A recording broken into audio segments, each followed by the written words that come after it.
Hola geeks, ¿cómo están?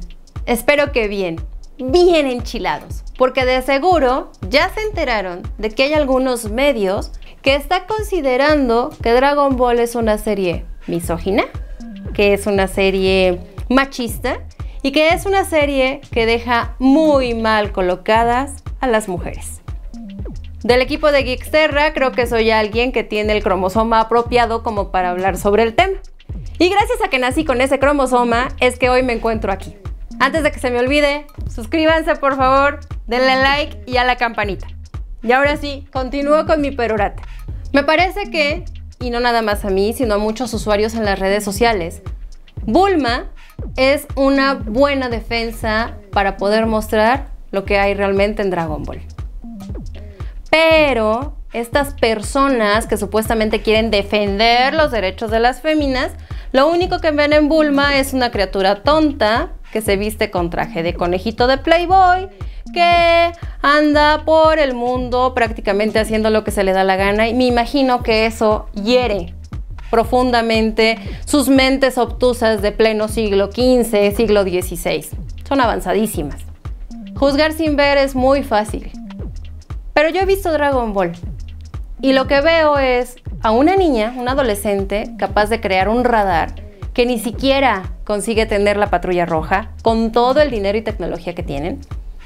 A una persona que va creciendo, que va evolucionando y que puede desactivar una bomba creada por un científico de más edad que ella. A alguien que es astronauta, que es capaz de irse a la aventura a un planeta que no conoce, que se encuentra a mucha distancia y que se llega a enfrentar incluso con el Capitán Ginyu. A lo mejor no lo hace con trancazos, pero lo hace con inteligencia, lo hace con ingenio. Se enfrenta con soldados de Freezer con ingenio. No se queda con el primero con el que se encuentra. Es alguien que va decidiendo. Y si bien la serie comienza con una niña buscando unas esferas para conseguir un novio, no se queda con el primer novio que llega. Se queda con el príncipe de los Saiyajin. Además, en el futuro, Bulma es madre jefa de familia. Tiene que educar a su hijo, tiene que alimentarlo, tiene que buscar seguridad en un mundo completamente destrozado y todavía se da el tiempo para construir una máquina del tiempo capaz de realizar un milagro. Lo hace ella, lo hace sola. Los demás van llegando. Muchos consideran que es la principal en Dragon Ball. No sé si puede estar de acuerdo con ellos o no, pero en buena medida, sin ella no hay Dragon Ball. Es la que le va quitando lo bruto a Goku en una buena medida. Es la que le enseña que a las mujeres se les respetan con una muy buena cachetada. Es la que engaña a Roshi todo el tiempo, la que le va poniendo límites y no es la única. Si se fijan, aquellos que ven Dragon Ball se darán cuenta de que todas las féminas, todas las que se llegan a encontrar con Roshi, le ponen límites. Dejamos a Bulma por un lado, porque supongo que a lo mejor van a decir que Bulma es hombre o no sé, como para indicar que no encaja realmente con la imagen femenina. Vamos a pensar en Milk. ¿En qué sentido Milk puede ser una imagen tradicional, típica de las mujercitas que estaban esperando a que llegue su héroe a salvarlas?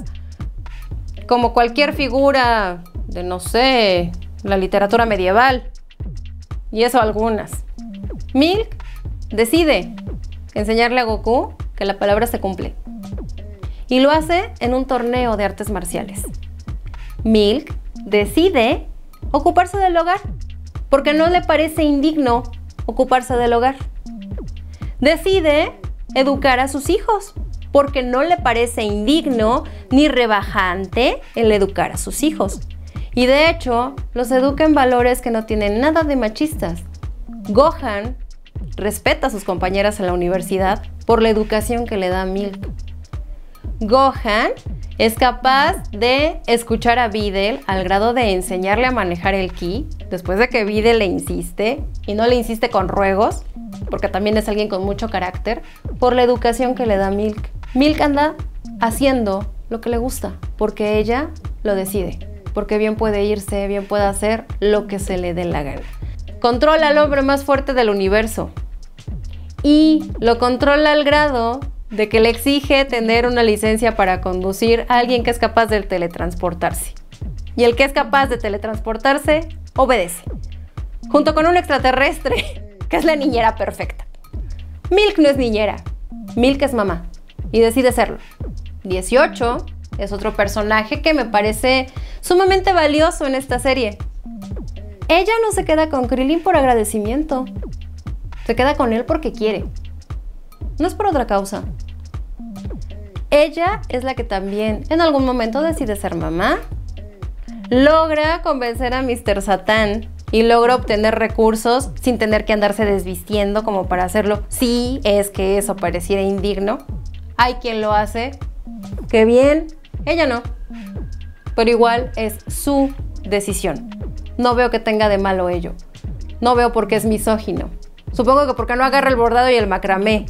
Y eso, no lo sé. También es decisión de ella. Blanche. Blanche, a lo mejor podrían decir, ay, es que esa imagen es tan misógina y tan cruel con las mujeres.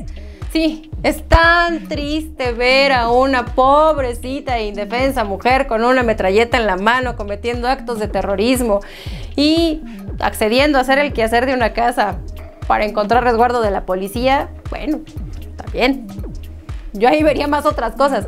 Y además Blanche se le declara abiertamente a Ten Shin Han. Ella no siente temor a decir lo que siente, aunque sí se sonroja, como cualquier ser humano lo haría. Yo no veo en Dragon Ball que los personajes sean debiluchos. Si acaso hay alguna que es medio mensa, podría ser la exnovia de Krillin. Y eso, más o menos, porque por algo logra manipularse hasta el maestro Karim. De ahí en fuera, Pan también tiene carácter. En buena medida va haciendo lo que le han enseñado a hacer sus abuelas, su mamá. No sé qué es lo que ven los críticos de Dragon Ball como para pensar que la serie encaja perfectamente con esos valores del siglo XIII, con los que seguramente fueron ellos educados y de los cuales reniegan. Están juzgando sin ver. Repito, a Roshi, que es un viejo cochino, todas lo ponen en su lugar con una muy buena cachetada. Si eso les parece propio de gente débil, pues no sé qué sería de gente fuerte. El estar aguantando ese tipo de manoseos no lo es. Bueno, amigos, si yo estoy aquí en esta ocasión frente a la cámara es, insisto, porque nací con el cromosoma apropiado que me da cierto derecho para hablar de estas cosas. Espero que estas mujercitas o estos grandes defensores de los derechos de las niñas no las sigan considerando como criaturas tontas que no tengan derecho de aprender, que puede ser científica, que puede ser ingeniera, que puedes decidir ser ama de casa o decidir ser mamá y que hay algo de malo en ello. Si tu manera de pensar es que el lugar de las mujeres es uno en específico, lástima. Y si no, suscríbete y síguenos para más videos. ¡Nos vemos! ¡Hasta luego, geeks!